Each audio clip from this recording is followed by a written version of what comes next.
Princeton wants to change. The guy that said, I know gay history. I studied Stonehenge.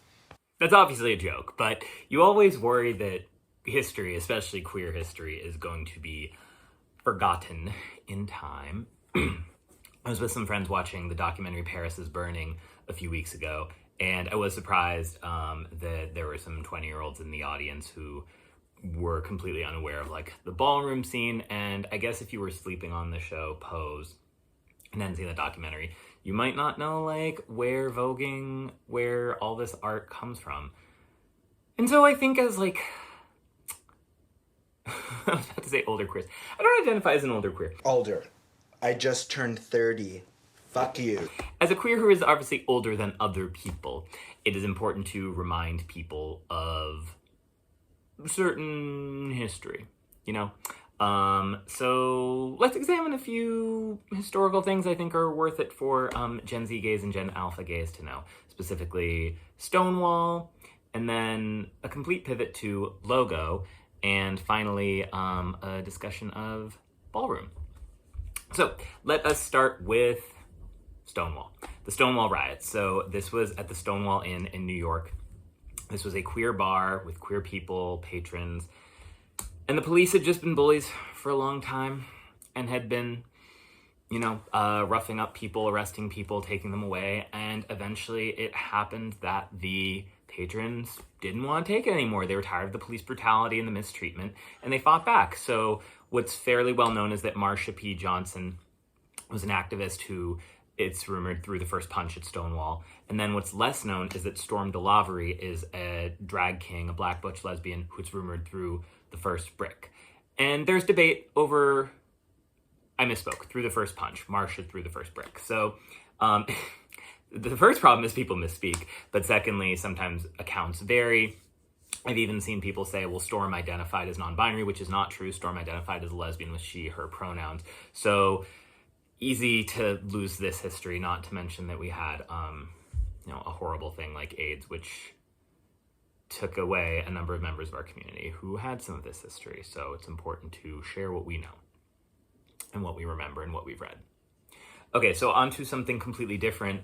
Logo. This is something I think younger people definitely don't know about. So Logo is a queer cable channel.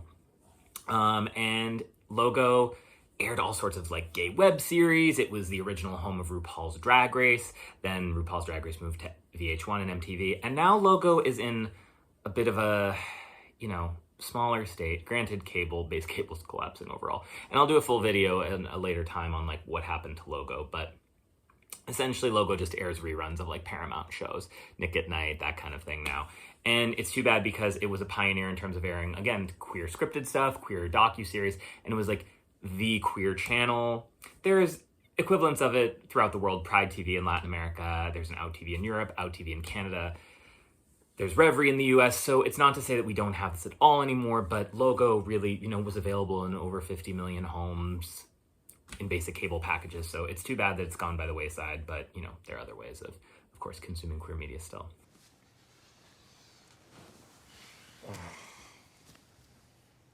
Including going to the theater, which you should do for movies like Leviticus and Stop That Train.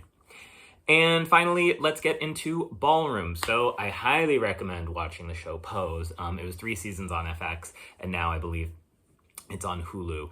And it had the most transgender cast members in history. There were 5 regular cast members who identified as trans. And we have Ryan Murphy to thank for that show, and Stephen Cannell, the creator.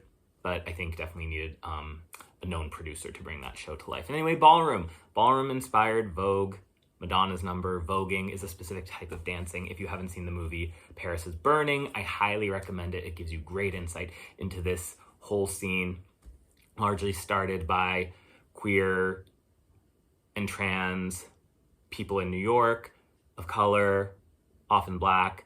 And, these dance forms, these art forms get passed along, they change throughout time. But, that show, that documentary, I think gives some good insight into how much a show like RuPaul's Drag Race owes in terms of like all the, terms that are used still today, and various challenges honoring our queer predecessors.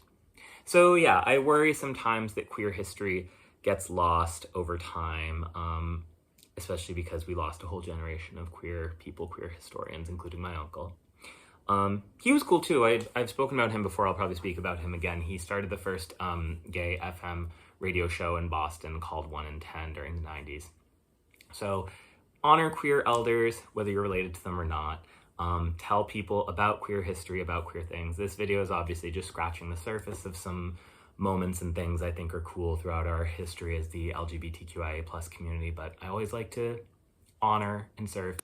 Maybe we're too close to this. You might need a second pair of eyes.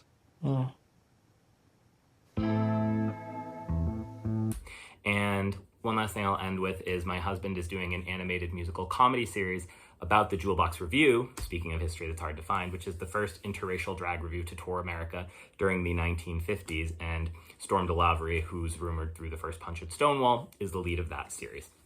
So on my other channel, Frank Arthur Smith, I've posted the first song from that show, along with some historical context about Storm and about her role in Stonewall. So it's very fun. It's very upbeat.